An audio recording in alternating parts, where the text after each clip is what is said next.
Once upon a midnight dreary, while I pondered weak and weary over many a quaint, curious volume of forgotten lore, while I nodded, nearly napping, suddenly there came a tapping, as if someone gently rapping at my chamber door. "'Tis some visitor," I muttered, tapping at my chamber door.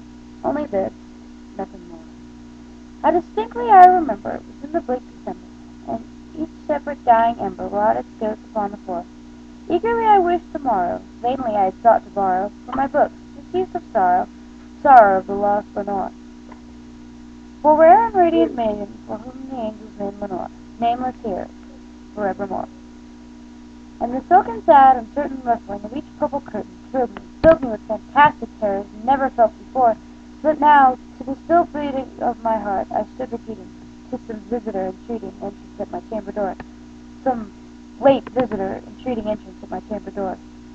This it is, and nothing more."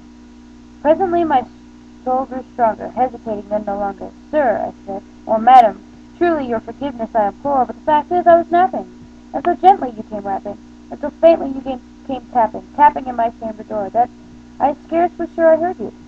Here I opened wide the door, darkness there, and nothing more." Deep into that darkness peering, long I stood there wondering, fearing, doubting, dreaming dreams no mortal had ever dared to dream before.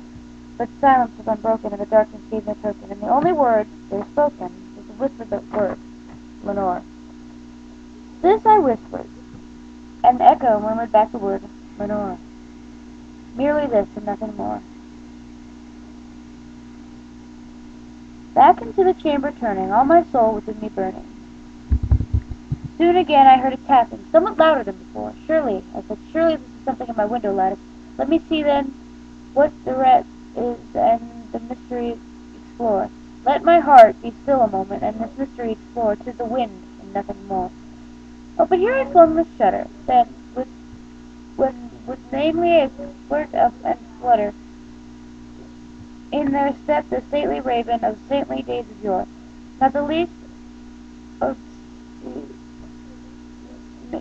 made he, not a minute stop or stayed he, but with the maid of lord or lady perched above my chamber door, perched above a bust of Pallas, just above my chamber door, perched, sat, and nothing more.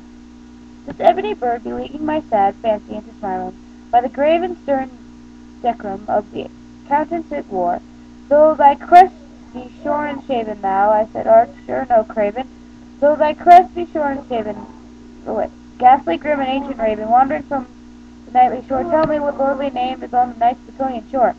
Quoth the raven, "Nevermore."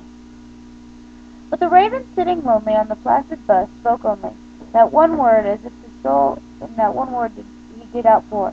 Nothing further than he muttered, not a feather than he fluttered, till I scarcely more than muttered, "Other friends have flown before, on the morrow he will leave, as my hopes have flown before." Then the bird said, "Nevermore." Startled at the stillness broken by reply so aptly spoken, "Doubtless," I said, "what it utters its only stock and store, caught from some unhappy master, whom unmerciful disaster followed faster till his songs one burden bore, to the dirges of hope that the melancholy burden bore of nevermore." But the raven still beleaguing all my sad soul into smiling, straight I wheeled the cushioned seat in front of the bird and bust and door. Then upon the velvet thinking, I betook myself to winking, fancy unto fancy, thinking what this ominous bird of yore, what grim and gamely, ghastly, gaunt, and ominous bird of yore, meant in croaking, "Nevermore." So this I sat, engaged in guessing, but no syllable expressing the fowl whose fiery eyes now burned into my bosom's core. This I sat more divining, with my head at ease reclining on the cushion's velvet lining, that the lamp light gloated o'er. But the velvet violet lining with the lamp light and gloated o'er, she shall press, ah, nevermore. Then, methought, the air grew denser, perfumed with an unseen censer, swung by seraphim whose footfalls tinked on the tuft floor. "Wretch," I cried, "thy God hath sent thee. By the angels he has sent thee respite in the pent from thy memories of Lenore. Quaff, oh quaff this kind of and forgot this lost Lenore, quoth the raven, nevermore.